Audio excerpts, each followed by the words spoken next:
Anyhow, my God, are you all right? They just sent word over the radio. Well, look, for what it's worth, they've got a medical unit standing by. Not that I trust these Neanderthals to see to you in a proper way. Look, once they've patched you up, come down to level 9, and I'll see to the rest. I've got to see transport of your cargo. And once that's done, we'll have a nice catch-up, all right? All right. Well then, let's see what we've got here, why don't we? Oh, wow. That is quite remarkable. No, don't let it frighten you, anyhow. It's flesh and blood, just like you and me. It's what's in the little box that it's carrying that you should be frightened of. That's the real relic. The inner ear bones of Aurelius of Carthage.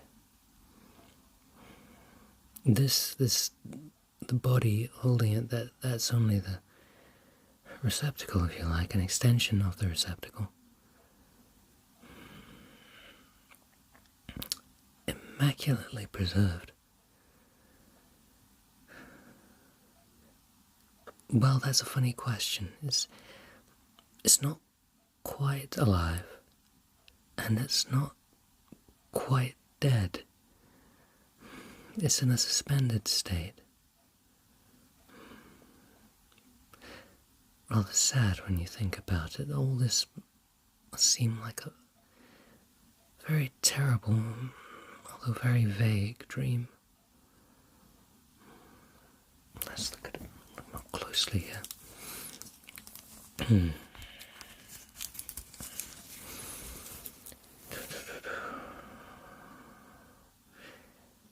There's no use talking to it, of course, because it won't understand the language. It was buried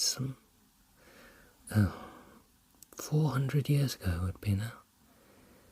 Locked away in a vault at the bottom of that cathedral, hidden away all those years.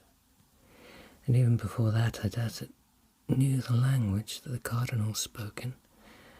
It only, well, according to legend, and the few accounts that we have, these relics only understand the ecclesiastical Latin, which I know virtually nothing of, and which you, I suppose, know a little bit of. Would you shut the dogs up, for goodness sake? This isn't the right environment for looking at such precious things, But we do what we must in this day and age, don't we?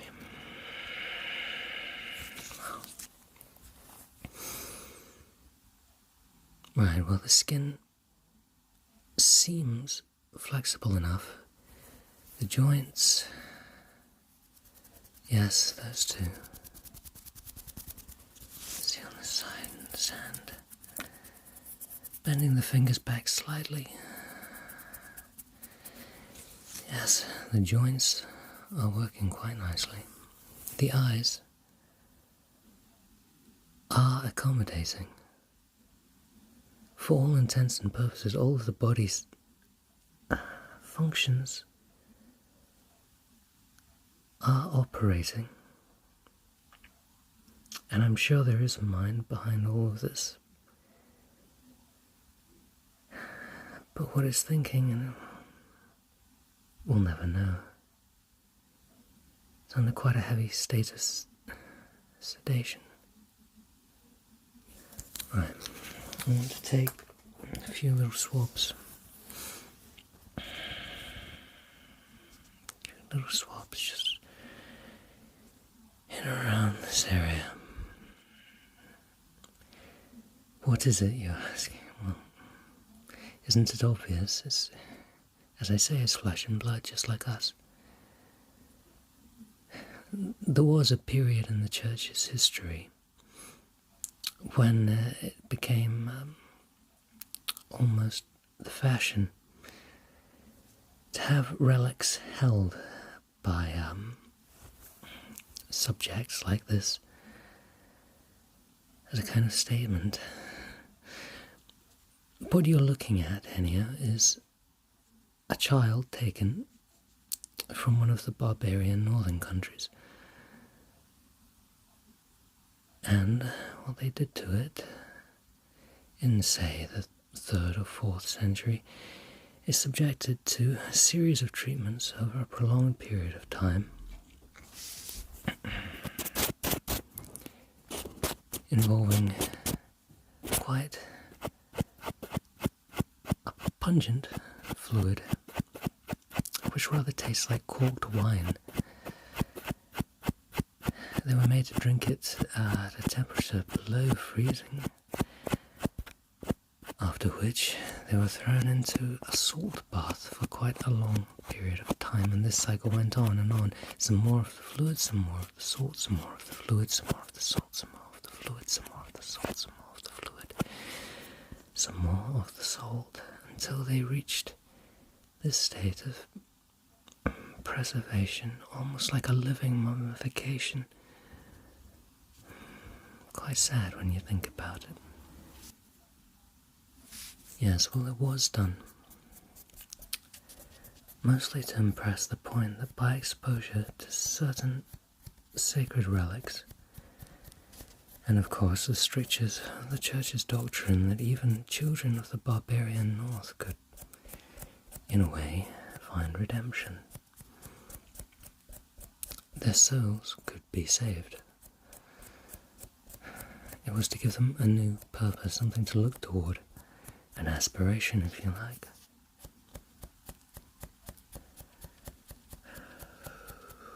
I just want to take some samples from up here. You see the dusky complexion around the eyelids there? That is not cyanosis. That is remnant pigments that have been applied to the skin. What exactly those pigments were, we're not quite sure. Only they had that distinctive lapis lazuli tone to them, and that they were applied in certain forms or arrangements, not unlike pentagrams, say, especially around the sacral chakra. Or we might call that today, of course they had another name for it. And also on the scalp after they'd shaved the head. The hair you see here, is a wig. Don't be fooled. Part of the process was shaving the hair, of course, purity and all that. But this pigment, well, it's very, very stubborn stuff. Very, very stubborn stuff. I'm just going to scrape it off now. Its sole function really in these forms was to bind the soul to the body. The body that had really been practically mummified, as I say. A living mummy with the soul still trapped inside. And I want to take a little bit from under the fingernails. Under the fingernails. And bottom this up.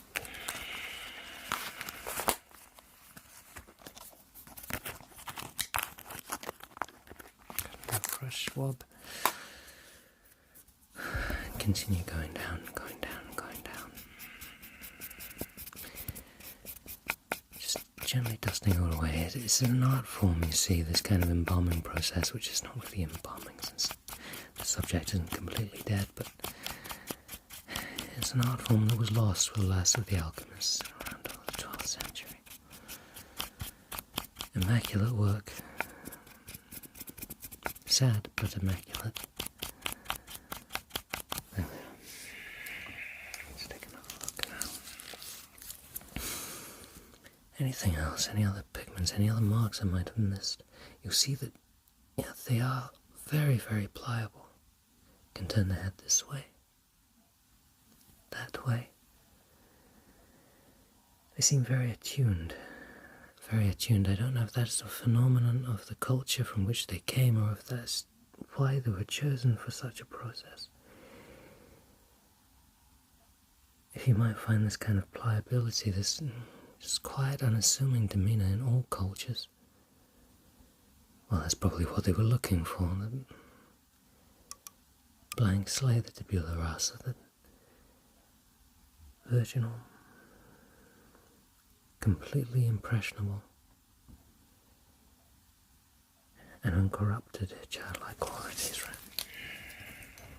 To take a little pick now. Just going to start scraping away. Scraping away. Only a few cells needed from the epidermis, from the palms.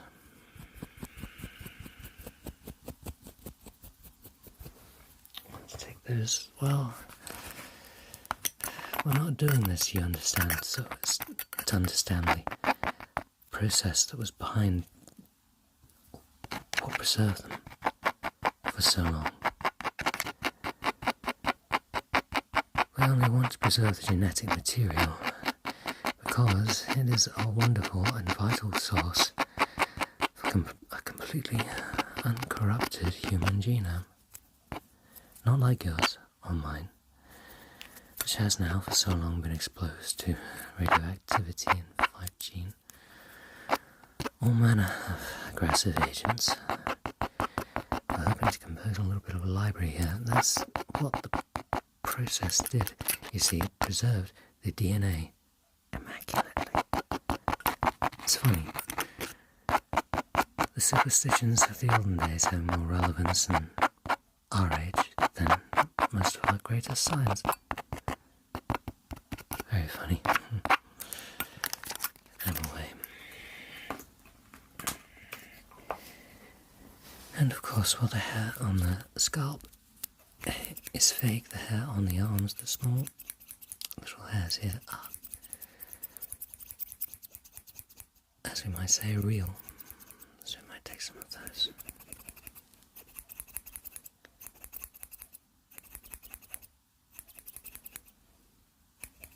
Just delicately coming down, just scraping the face.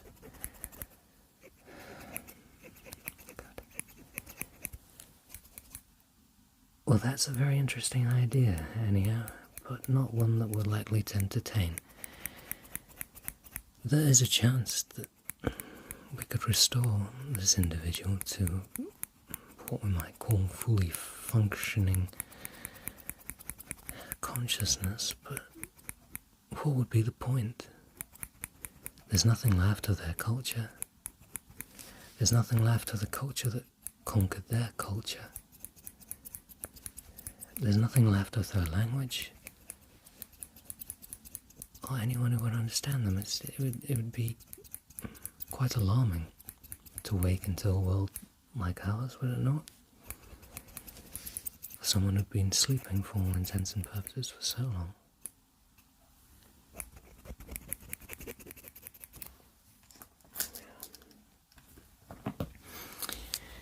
And we'll bottle that up and we'll take a few little brushes. Here and there. It would almost be cruel in a way to subject them to all this.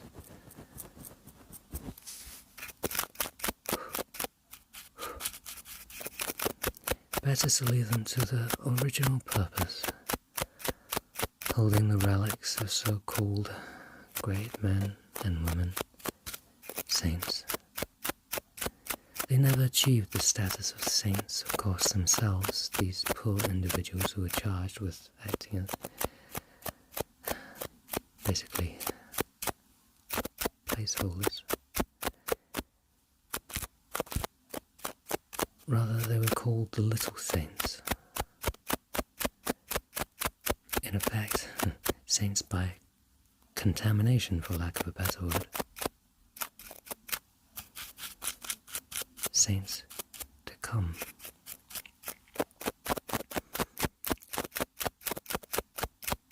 There we are. There we are. Now, for a very ramshackle organisation that we've got here, they are very particular about note taking, so I'm just going to jot down a few of my findings. And, of course, will supplement this with your record of acquisition. Yes, that's what they call it. They are very particular, aren't they?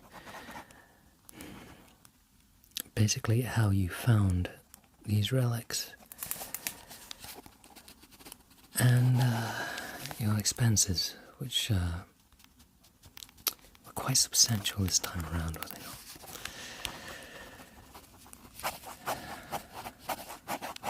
Right. So, yes, I would say that it is in no danger of imminent collapse. The skin is still quite pliable, joints still in good condition, and the box that it's holding it's like it's a vice. Grip, excellent. I don't think you could prise it away from their fingers even if you really wanted to, even if you had industrial grade machinery, even literally from cold dead hands. No one's getting that little box. It's funny. In these northern barbarian cultures, they had this practice. They would take leaves of the rowan tree and lay them on the ground, and then they would take the sticks of the rowan tree and assemble them into a structure not unlike the bones of the inner ear, into a little window shape. And the man, the very intelligent man who discovered the inner bones of the ear, would liken it to a stirrup. This particular bone in the inner ear is more like a window. And when they assembled this frame of rowan twigs, they would splay the hide of a freshly flayed bull over it, and they would beat it with sticks, believing that a demon on the other side would reply, almost like Morse code or telegram. A little drum to the other side, like an eardrum. Funny how things carry over and present differently in different cultures and not. I wonder if that went through their mind when they were preserved in such a way.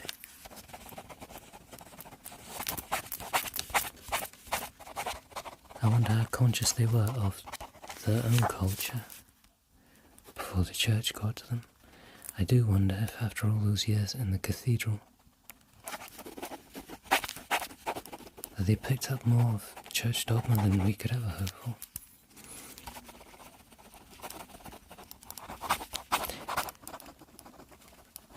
Well, yes, of course, they were kept locked away for most of the year. Only on feast days and certain points in the liturgical calendar would relics like this be presented to the wider mass.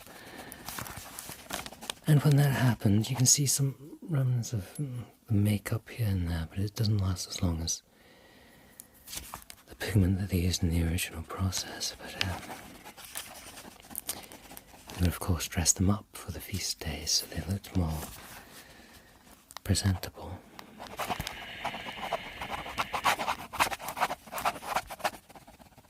There we are. Well, I think that's my report. Mostly done. And then I'll see to you and we'll get you patched up properly. They really have done a lousy job with those bandages. I mean, my God. Alright, well, we'll call it a night there. And we'll put the cover back over this. No, I don't know what they plan to do with it. I suppose cover it back up, lock it away. As it should, I suppose, be locked away. There's nothing else for it out in the world of the living, and there's nothing for it in the world of the dead. Just lock it away. And forget.